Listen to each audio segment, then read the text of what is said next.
To me, there is someone besides Erik Karlsson, Josh Morrissey, and Rasmus Dahlin that should be the front runner for the Norris Trophy, and that is Adam Fox. Let me explain why.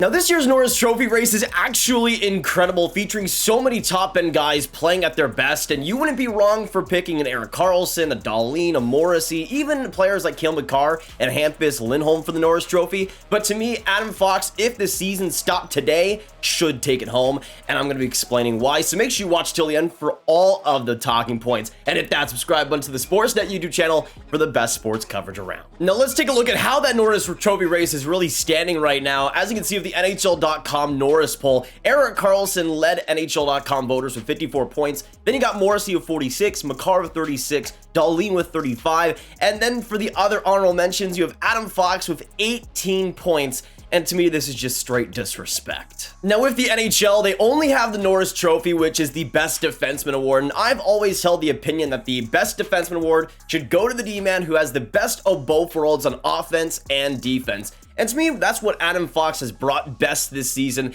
and more than any other defenseman in the league. And by season's end, that's usually what writers agree with as well. With Makar, he should have won last year over Josi because he was the best all-around defenseman, and of course, he ended up winning the trophy. Back in 2021, Fox was the best overall defenseman, especially defensively, over Makar, and he ended up winning. So to me, this year should also be the same type of case. Now, if we're just looking at the big four of Erik Karlsson, Dahlin, Morrissey, and Fox, when it comes to points, Fox ranks last in that group with 44 points in 43 games. But to me, especially when it comes to defensemen, points aren't everything and aren't really nearly the full picture, especially with how good Fox has been overall. Now, with that big four as well, taking penalties is a big part of things. With Erik Karlsson, he's only taken 10 so far, but that's mostly because on defense, he can be pretty relevant at times. With Fox always giving up the most effort possible, the fact that he's only taken 14 penalty minutes this year is actually insane to think about. And also, when we look at the even strength points, it starts to paint a very good picture as well for Fox, who right now is tied for second in that group in even strength goals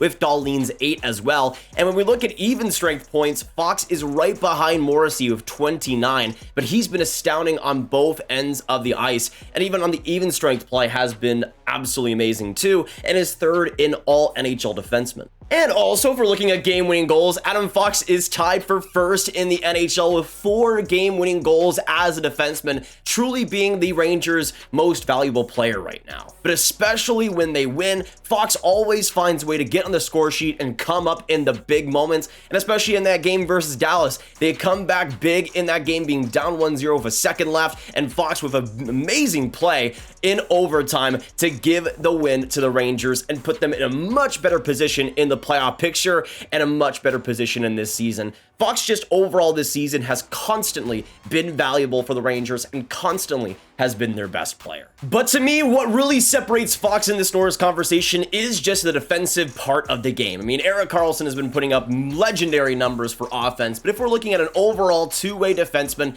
Karlsson has just not been that. He sacrifices that defense for his offense, and that's his name of the game. As for the other players in Dahlin defensively has taken some steps above, but hasn't quite reached that elite level yet. With Josh Morris, he's been fine, but also like Erik Karlsson, tends to prioritize that offense over the defense, especially this season, and that's why he's gotten most of his offensive statistics. But with Adam Fox, there's very few sacrifices, if any at all, for that smart offensive game. Fox might be one of the most calculated, one of the most smart offensive and defensive players out there, and the fact that he's so good on offense, so valuable on offense, while being at an elite and arguably the best level in the NHL defensively speaks volumes.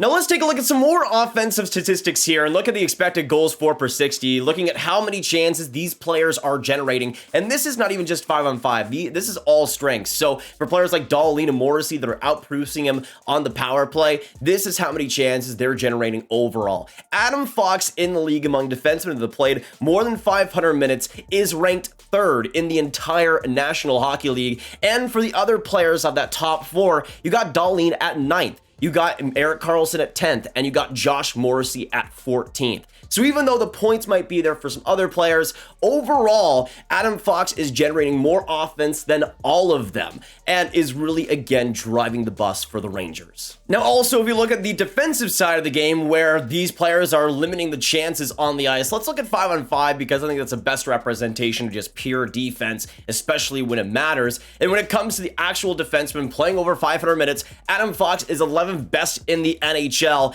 And when you look at the other core four, you have Dahlin at 65th overall, you got Erik Karlsson 102nd in the NHL, and Josh Morrissey 114th in expected goals against per 60. Clear cut, Adam Fox has been great at limiting chances, creating chances, putting up points, coming up in the right moments, and to me, being the best overall defenseman in the league. And the fact that Fox is only 1 point behind Zibanejad and 2 points behind Panarin, two offensive superstars, just shows how good Fox is while providing worlds better defense than both those guys even combined could put out. Fox has just been extraordinary, and I know he won the Norris Trophy a couple of seasons ago, but right now, he has been producing, he has been limiting, and he's been so impactful in all three zones, which, until the NHL has an offensive and defensive player award, is to me what you should judge defensemen on. How are they at both ends of the ice, and how valuable have they been in every part of the game? And to me, Fox has been the #1 guy. But let me know in the comments down below, who would be your Norris Trophy pick right now? Would it be Karlsson, Morrissey, Dahlin, Fox, Makar, Lindholm? Let us know all your thoughts down below. Of course, hit that like button, hit that subscribe button, and hit that notification bell if you haven't already. And share the video with all the hockey fans you guys know online. And I'll see you for next week's Spicy Takes. Have a good one, and goodbye.